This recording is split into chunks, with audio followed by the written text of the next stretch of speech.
मराठी सक्तीची अंमलबजावणी उद्यापासून सुरू होणार। मगरुरी करणाऱ्या रिक्षा चालकांवर कारवाई होणारच, मंत्री प्रताप सरनाईकांचा इशारा। मुंबई महापौरांच्या प्रसिद्धीसाठी 25 लाख रुपयांच्या खर्च प्रस्तावित, या बातमीचा महापौर रितू तावडेंकडून खंडन। वारंवार महापौर शब्द लावून राजकारण करणं थांबवा म्हणत या प्रकरणात जनसंपर्क विभागाच्या तानाजी कांबळेंची कसून चौकशी करा, महापौरांची माहिती। महापौरांच्या सोशल मीडिया प्रसिद्धीसाठी 25 लाखांचा खर्च प्रस्तावित, पण महापौरांना गेल्या 38 दिवसांमध्ये एकदाही अस्वच्छ जुहू किनाऱ्याची पाहणी करायला वेळ मिळत नाही का? लोकशाही मराठीकडून सवाल उपस्थित।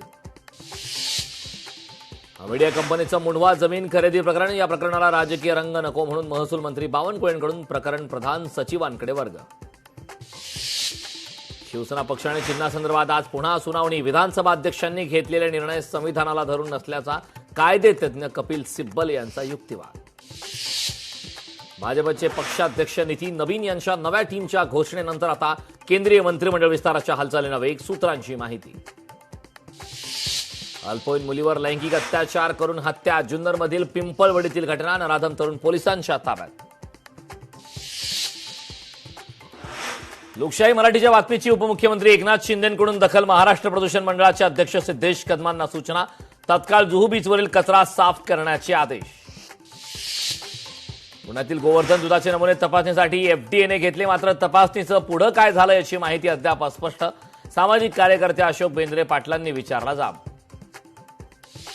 प्रकल्प बाधितांच्या नावाखाली सरकारची घोर फसवणूक, कोट्यावधींच्या घोटाळ्याची माहिती लोकशाही मराठीच्या हाती।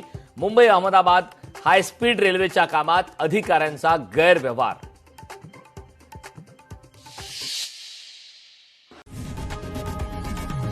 लोकशाही मराठी ऐका, पहा, जागरूक रहा।